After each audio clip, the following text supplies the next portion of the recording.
This video is designed to help you with the idea of finding combinations and how that's related to permutations in the counting world and how we can come up with the formula for it and the idea for it. So if we were to take a permutation of the first 5 letters of the alphabet, A, B, C, and D, and E, excuse me, and of course a permutation is where order matters and no repeats are allowed. So if I was to say I want the permutation, so let's write this down. I would like the permutation of those 5 things taken 2 at a time.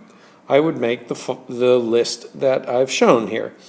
So that means I can pair these up and I'm coming up with all the lists, all the pairs possible from these guys where order matters.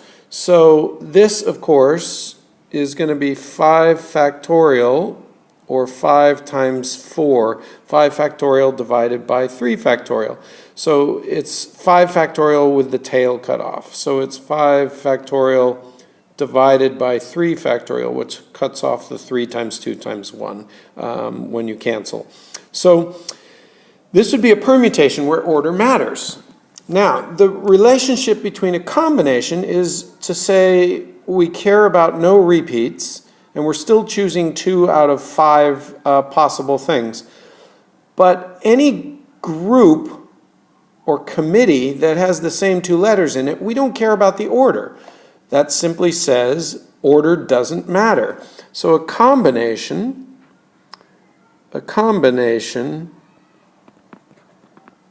is no repeats,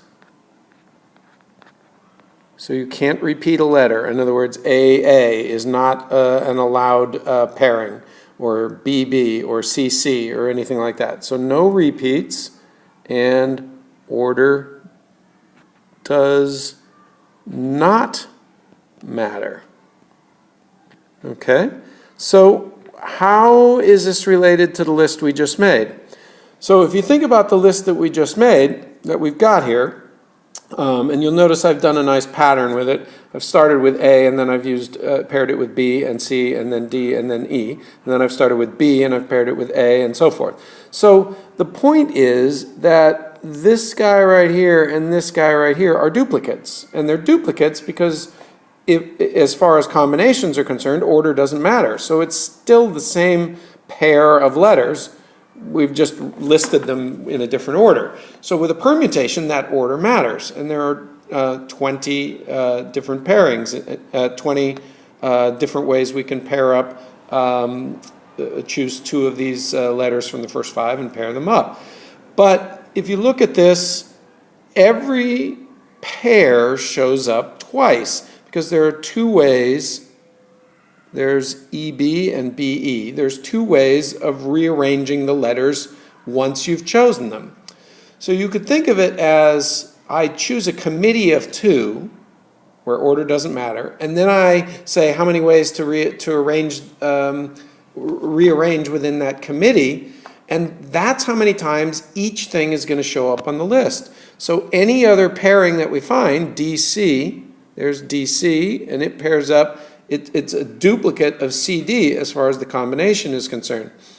What that says is, if you can figure out how many different ways there are to rearrange within that committee of 2, or that pairing of 2, and of course it's 2 factorial, then you have that many duplicates of each pairing. Okay, so the goal is to pair up AB with BA, CA with AC, and so forth, and recognize, wait, everything shows up twice on the list. If everything shows up twice on the list, then this list is twice as long as we want it to be. What that means is that the combination, okay, that's all right, it doesn't matter if we do it in that color. The combination of 5 things taken 2 at a time is the permutation of 5 things taken 2 at a time divided by how many times each thing shows up in that list, which is the duplicate of 2 factorial. In other words, there are 2 factorial ways of rearranging AB, the letters A and B in groups of 2. AB and BA. That's choose 2 choices for which one goes in the first position, and then of course 1 choice for what goes in the second position. So this relationship means that what we're able to do is take a permutation, assume order matters, and then simply divide by the overcount, and that will get us the combination. And that's the formula or the relationship between permutations and combinations, and often it's used as the formula. The combination is the permutation divided by the overcount. Okay? Now, since the permutation is 5 factorial over 3 factorial, what that means is the combination then winds up being 5 factorial over 3 factorial, and that is also divided by 2 factorial. So in other words, it winds up being the splitting of the 5 factorial into the 3 factorial that cuts off the tail in the permutation, and the 2 factorial that accounts for the overcounting duplicates in the list of the permutation, since we don't want order. Or we want order not to matter. So let's look at some examples of this on a few more slides, okay? Hopefully this will be clear with a little more practice. Here's another problem that is asking you to make a committee, and we are trying to form a 4-person committee from a group of 10 people. So we're going to select 4 of those people to be on a committee.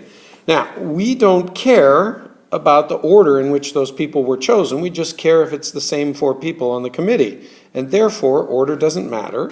This becomes a combination problem. And our goal is going to be to find how many such folks there are, how many such committees there are. So I'm going to shorthand this as a combination of 10 things taken 4 at a time. Now, what we can assume is that this, if order did matter, for example, if each person on the committee had a different title, then like president, treasurer, secretary, and gopher, committee member, then it would be a different committee if this president and the secretary swapped positions, because it would function different. They'd have name tags that would be different on them.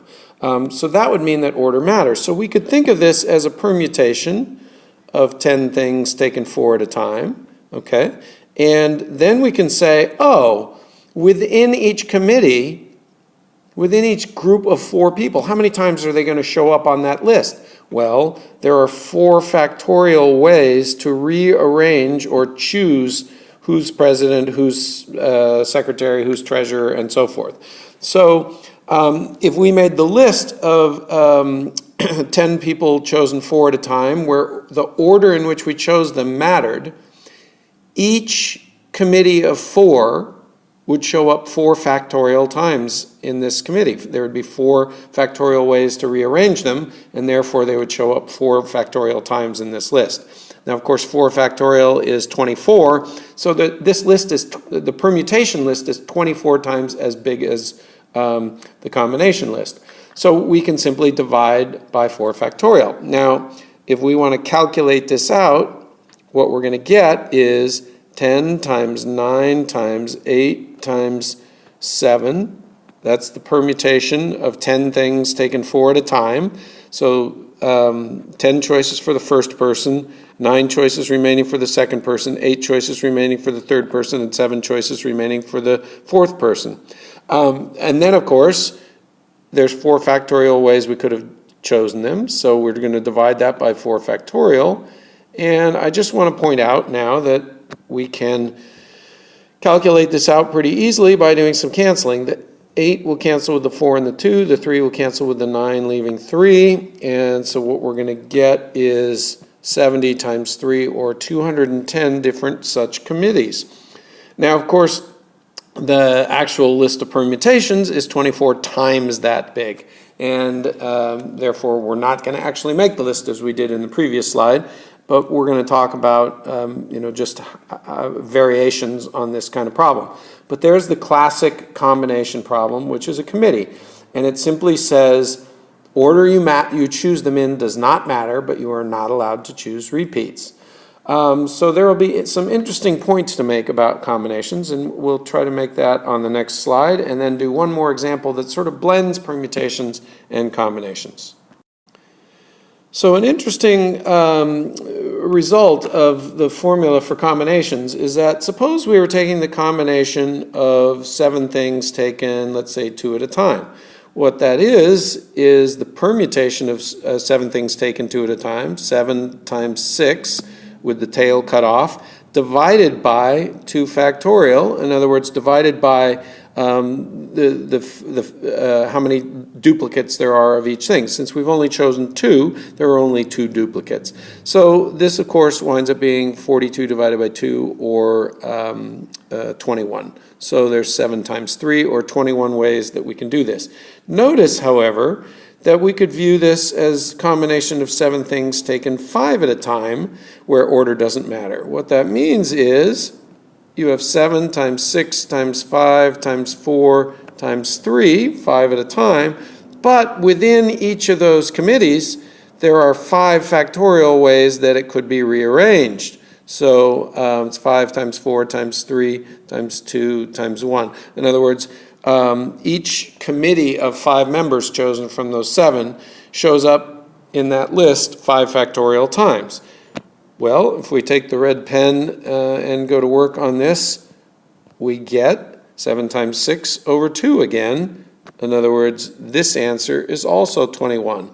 Now, this is always true for combinations. If you say combination of 7 things taken 2 at a time, that's equivalent to 7 things taken 5 at a time, because you can view this you could view the 7 things taken 2 at a time as which 2 people to leave off the committee.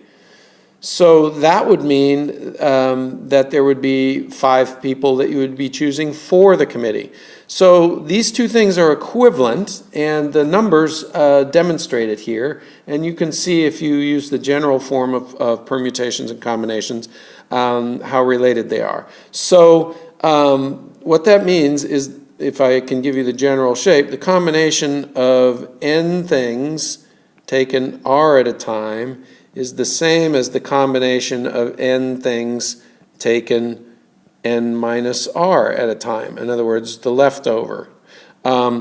So viewing this, we can say that choosing n minus r people to be on the committee is the same as choosing the r people who are not on the committee, and therefore these 2 things will be equal. So you'll notice in the case that we just did above, r would be 2 and n would be 7, and of course then n minus r is 5.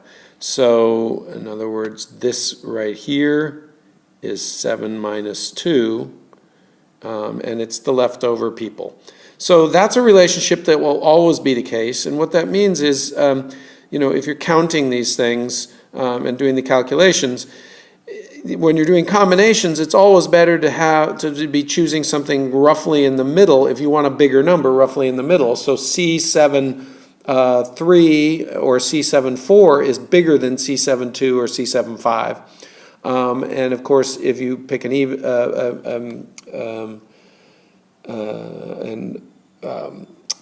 even number, you're going to get that there's a peak in the center. So, for example, if you did C8 4, that would be the biggest combination you could have, choosing from 8 people. C8 3 and C8 5 would be equivalent to each other, and so on. So anyway, we'll experiment with that later in class. Hopefully you can see that. Let's take one more look at a combined problem that's going to blend permutation and combination. So here's a variation on this that will allow us to count in hopefully a way that makes sense. So you're forming a 5-person committee from 12 people. So you're going to choose 5 people out of those 12 to be in your committee. One member of the committee will have the job title of president. So how many different such committees can be chosen? Now, of course, it's a different committee if you have the same 5 people, but a different person is president. So It turns out that this is complicated to count if you try to approach it from choosing the committees and then adapt that. But it's not very complicated to count if you start by assuming order matters and you say, let's look at what we're choosing. So what you're choosing is ways to name or choose a president. And of course, there are 12 people that you're choosing from, so you have 12 choices to choose a president. Now, what that means is, since there are no repeats, you have 11 people left over to choose the other 4 people as a committee. So you're going to have, this is going to be the ways to choose the remaining 4 people. And what that means is you're able to choose 12 people, from 11 people, 4 more committee members, because you need to flesh out the rest of the committee. So in a way, what we're using is the multiplication principle, because, and we're starting it off as if order mattered, like it was a permutation, which it does for choosing the president. And what that means is you have 12 ways to choose the president, and then you have a committee of 4 other people that you're choosing from the remaining 11. And of course, there's no overcounting in this, there's no overlap. Any committee that you've chosen, one of the 12 people as the president will not be mistaken for another one, even though the same, where you have the other 4 people, the same 4 people joining that person. Because that person is the president, and that's a different committee than if that person is a committee member and someone else is the president. So you could view this as doing a permutation of 12 things taken 5 at a time, 12 times 11 times 10 times 9 times 8. There's the 5 people, so it's a permutation. But what you're doing is you're saying, wait. We're only overcounting these guys. These are the only duplicates. So I'm going to divide by 4 factorial there. And that allows us to look at this and say, look, we did the combination of 11 things taken 4 at a time, which is a permutation of 11 things taken 4 at a time, divided by the overcount or duplicates of 4 factorial. So hopefully this has been helpful. And you will see if you play with a number of more problems, which I may make a video of eventually, that there are a whole bunch of variations that you now have the power to count by using the multiplication principle, permutations, and combinations. And we'll look into that later. Okay?